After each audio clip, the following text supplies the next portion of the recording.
It's nearing winter. The Kharkiv counteroffensive has been a massive success for the UAF. You and your comrades finally get some good news, however. As word came in, the Wagner group has come to replace your squad on the front line, and you, exhausted Ivan Ivanovich, have been pulled from the front line for garrison work. You sigh in relief.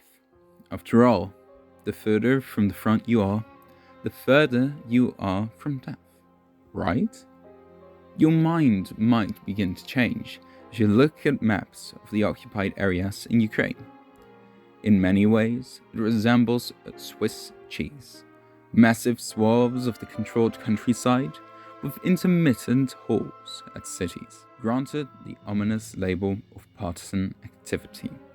After an uneventful week of being stationed in Svatove, you are being relocated to Mariupol. Some grain fields have been set ablaze, but nothing came from it. You may think, is this all Ukrainian partisans can do? Now, in Mariupol, you're considerably bored. There was an assassination attempt on the new mayor not so long ago. However, most things on the streets are calm. After all, how can it be any different? Mariupol seems like a ghost town, with 25,000 civilians dead at the hands of your comrades, and tens of thousands more forcibly moved to Russia. The broken up streets are quiet, and you may start to think, is this really partisan activity? After 2 weeks on your station in Mariupol, you get moved to Melitopol. The civilians here were the first to be labeled on any map as partisans, and it is by far the biggest hole in the map of control. But once you've arrived, most of the city is again quiet. There have not been any major partisan attacks since mid-August, and the city itself is barren. The tensions in the city, however, are still high. Partisans make constant threats to officials and are constantly destroying railway infrastructure. In the past few weeks alone, railway workers, policemen, and collaborationist officials have been targeted by local partisan groups. As you may well imagine, real-life partisan activity is usually not the gun-blazing spectacle we think of.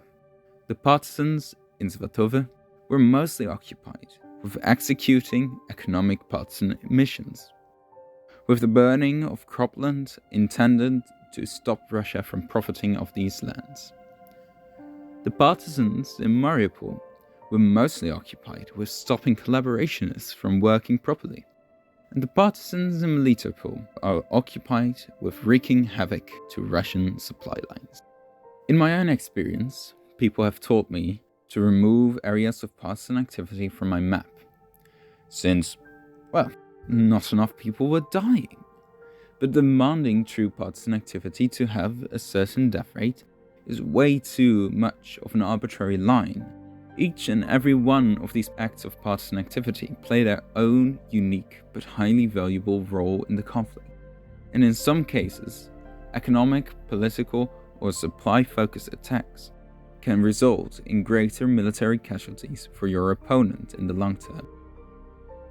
The grain burned around Svatove won't be used to feed Russian soldiers, and it won't be sold by Russia to pay for weapons and to expand its military-industrial complex.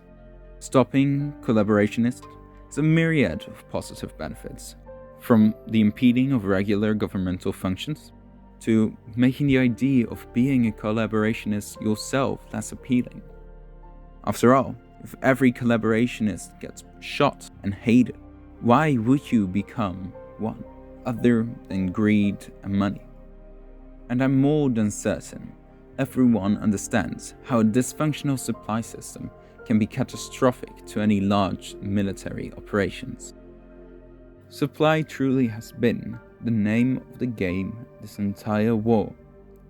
It has limited Russian actions in the assault on Kyiv or Mykolaiv, and simultaneously it has also limited Ukrainian counteroffensives in Kharkiv and in Kherson, although in Kherson it might have been more because it was some sort of feint.